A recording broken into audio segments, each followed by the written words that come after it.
Di Kecamatan Situraja, Kabupaten Sumedang, ada sebuah desa yang bernama Desa Cikadu. Menurut data peringkat nilai rata-rata indeks desa menyebutkan, Desa Cikadu merupakan sebuah desa yang memiliki status sebagai pedesaan dengan klasifikasi desa maju. Secara topologi, Desa Cikadu memiliki bentang permukaan wilayah berbentuk perbukitan. Ketinggian desa dari atas permukaan laut setinggi 426 meter. Secara administrasi, wilayah Desa Cikadu dibatasi oleh wilayah Desa Mekarmulia di sebelah utara, Desa Cijiler di sebelah barat, Desa Kadubulung di sebelah selatan, dan Desa Sunda Mekar di sebelah timur. Luas wilayah Desa Cikadu sebesar 194,8 hektar. Luas wilayahnya dipergunakan untuk sebagai berikut diantaranya: sebagai lahan persawahan seluas 105,10 hektar, sebagai lahan perkebunan seluas 55,2 hektar, sebagai lahan pemukiman seluas 23,61 hektar, sebagai lahan pekarangan seluas 2,32 hektar, sebagai lahan pemakaman seluas 1,72 hektar, sebagai lahan perkantoran seluas 0,6 hektar, dan 6,43 hektar dipergunakan untuk prasarana lainnya. Di Desa Cikadu sendiri terdapat 1087 jumlah kepala keluarga yang menempati Desa Cikadu dengan jumlah rukun warga yang dimiliki ada 8 dan rukun tetangga yang dimiliki ada 22. Menurut Suhartono dalam buku Desa dan Bumdes disebutkan bahwasannya desa mengandung arti sebagai tempat orang hidup dalam ikatan keluarga dalam suatu kelompok perumahan dengan saling ketergantungan yang besar di bidang sosial ekonomi. Desa biasanya terdiri dari rumah tangga petani dengan kegiatan produksi, konsumsi, dan investasi sebagai hasil keputusan keluarga secara bersama.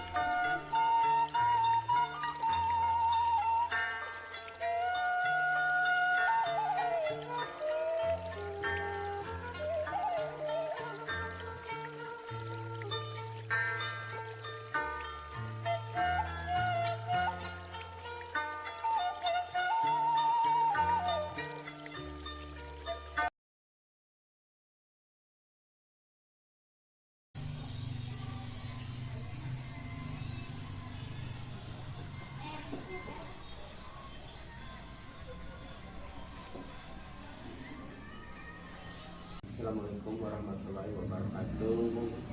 Nama saya Agus Herdianto. Kebetulan saya jadi kepala desa Cikadu, Kecamatan Situraja, Kabupaten Sumedang,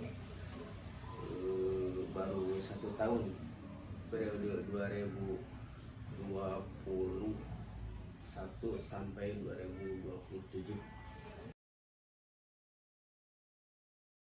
Pada dasarnya mata pencarian masyarakat Desa Cikadu kebanyakan atau mayoritas yaitu buruh tani, di mana buruh tani tersebut ada dua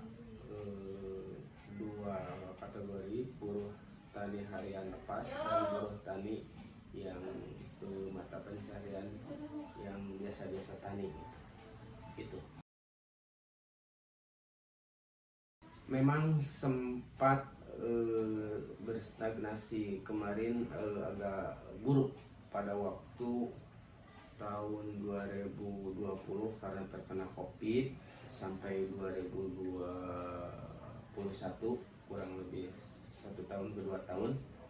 Alhamdulillah sekarang sedikit demi sedikit agak membaik.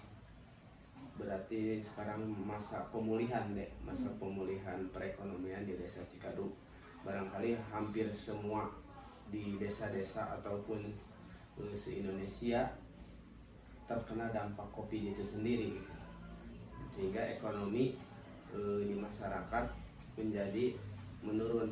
Namun seiring dengan waktu, sekarang ada sampai 2022 ini barulah pemulihan ekonomi. ada beberapa hal yang banyak menunjang sumber mata pencarian di Desa Cikadu. Tadi yang pertama dari buruh tani, kemudian yang kedua kebetulan di desa kami ini ada kelompok hutan tani. Di sana terutama mayoritas di RW 03 sama RW 02. Di sana mata pencariannya selain buruh tani, dia juga mata pencariannya mengambil getah pinus.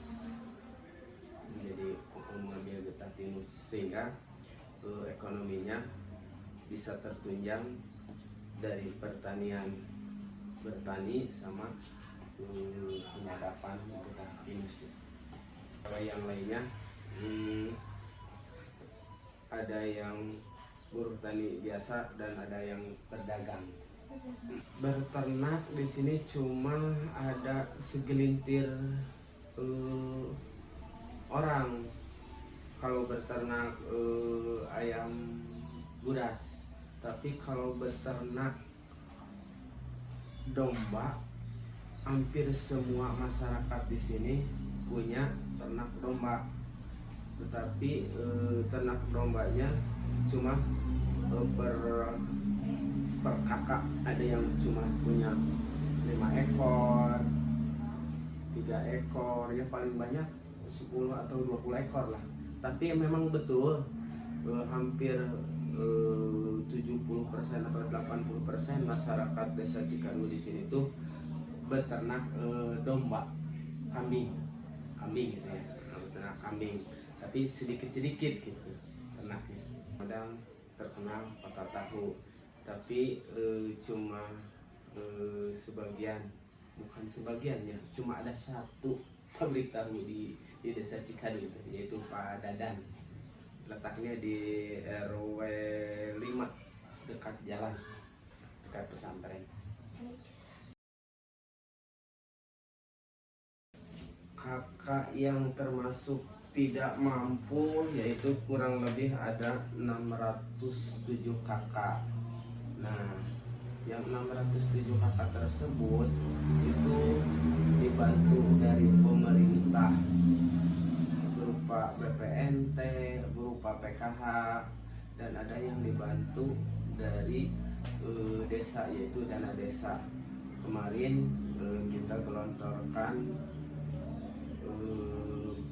40% dari dana desa, yaitu sekitar 109 orang yang hasil seleksi dari musyawarah RW, BPD, dan tokoh masyarakat serta pemerintah desa disortir ya. Ada 109 orang, per orangnya yaitu Rp300.000. Alhamdulillah pada saat ini BUMDes Desa Cikadu sudah mulai berjalan. Sempat waktu periode 2 tahun ke belakang tidak berjalan, mati enggak, hidup tak mau ini. Kebetulan waktu kemarin saya jadi kepala desa, kemudian saya perbaharui lagi kepengurusannya. Terus di dalam kepengurusan tersebut kita cari orang-orang yang produktif, orang-orang pemuda atau pemudi yang milenial, supaya cepat pergerakan atau perkembangannya. Nah, kebetulan juga untuk mengembangkan BUMDes itu tersendiri, alhamdulillah waktu kemarin 2021 saya memberikan dana buat pengembangan BUMDes, yaitu 35 juta. BUMDes kita baru berjalan sekarang ya, baru berjalan sekarang. Nah, jadi unit-unit usaha yang ada di Desa Cikadu seperti Desa, kemudian sewa sound system, sewa panggung, sewa gor, kita masukkan ke aset BUMDes, ya, pengelolaan oleh BUMDes. Memang kalau dulu ada, yaitu UE Desa. Nah, dikarenakan UE Desa sekarang menjadi bagian daripada BUMDes itu sendiri, otomatis kooperasinya sekarang jadi merupakan unit usaha daripada BUMDes. Gitu. Kalau dulu ada sebelum adanya BUMDes, namun sekarang kalau ada BUMDes jadi unit usaha koperasi UE Desa jadi di bawah naungan BUMDes. Gitu. Alhamdulillah sangat positif sekali dengan adanya dana desa. Yang pertama dari segi pembangunan, alhamdulillah pembangunan fisik berupa jalan desa, berupa gang-gang di desa, terus berupa bangunan yang lainnya, irigasi ataupun yang lainnya, alhamdulillah bisa terbantu dengan dana desa. Kemudian untuk sumber daya masyarakatnya dari dana desa adanya stunting bisa menurun, kemudian ibu balita dan ibu hamil, anak balita dan ibu hamil kita bisa pantau dengan adanya dana tersebut. Kita berikan gizi kepada balita itu sendiri ataupun pada ibu hamilnya. Alhamdulillah bisa meningkat, nantinya bisa meningkatkan kualitas anak-anak dari desa Cikadu itu sendiri. Karena di Desa Cikadu perekonomian masyarakatnya ditunjang dari hasil kerja di sektor pertanian, maka saya pun tertarik untuk mewawancarai salah satu petani yang berada di Desa Cikadu. Ya, Bapak jadi petani itu seudahnya keluar kerja dari Jakarta waktu kerusuhan tahun 98 sampai 2022. Berarti 2022 diambil 98 24 tahun ya.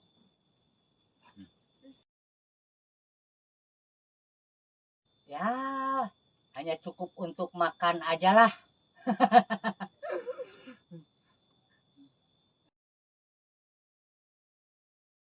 Biasanya dari petani enggak tentu gitu, Neng.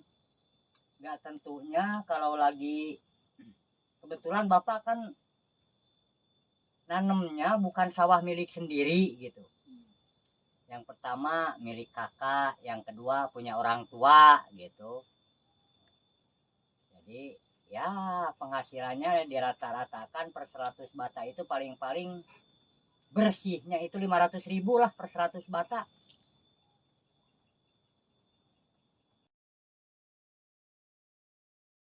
Ternak domba. Iya. Itu sebagai sampingannya kan sambil ke sawah di pematang itu nanam rumput gitu buat makan ternak itu gitu. Kalau istilah Sunda nah entong uih lengoh gitu. Jangan pulang dengan tangan kosong gitu.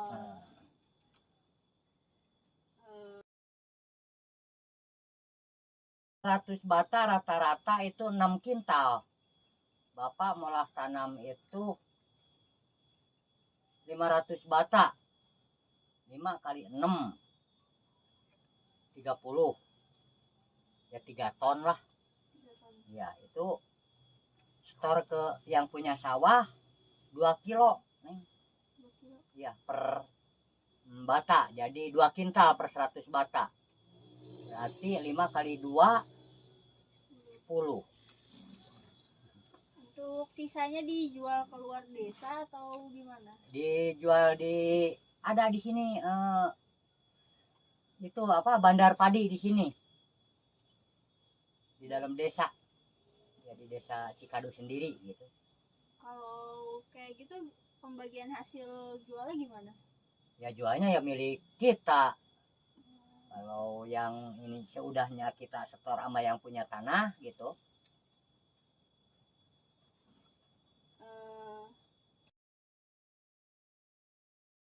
Harapan Bapak sebagai petani dengan kondisi ekonomi yang sekarang serba mahal gitu ya Neng. Mulai dari tenaga kerja, terus bahkan untuk solar aja, solar untuk mengolah lahan, untuk traktor itu sekarang susahnya. Jadi harus ada izin dari dinas pertanian, itu pun dijatah per bulan hanya 50 liter. Jadi untuk kedepannya itulah pemerintah mempermudah untuk kebutuhan petani gitu. Terus harga pupuk itu pun kalau bisa mah ya subsidinya diperbesar lah. Harapannya itu harga padinya disesuaikan lah dengan harga pupuk gitu. Jadi kan sekarang selama ini harga padi itu kalau di Tengkulak rata-rata jauh gitu. Ya udah itu aja. Saya pesan kepada masyarakat Desa Cikadu, saya sebagai kepala desa ada beberapa hal yang saya pesan. Yang pertama, marilah kita jaga persatuan dan kesatuan secara karena kita adanya di desa. Mari kita bergotong royong bersama-sama supaya kesulitan-kesulitan yang ada di desa ini bisa teratasi. Itu barangkali dengan adanya gotong royong, insya Allah segala sesuatu bisa terwujud. Kemudian yang kedua, saya berpesan,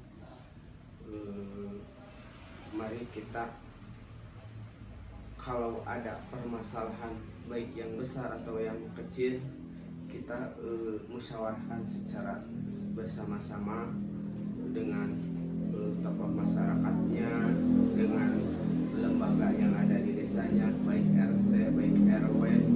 Saya kira tidak ada permasalahan yang tidak bisa terpecahkan kalau kita dilaksanakan secara musyawarah bersama-sama. Itu mungkin.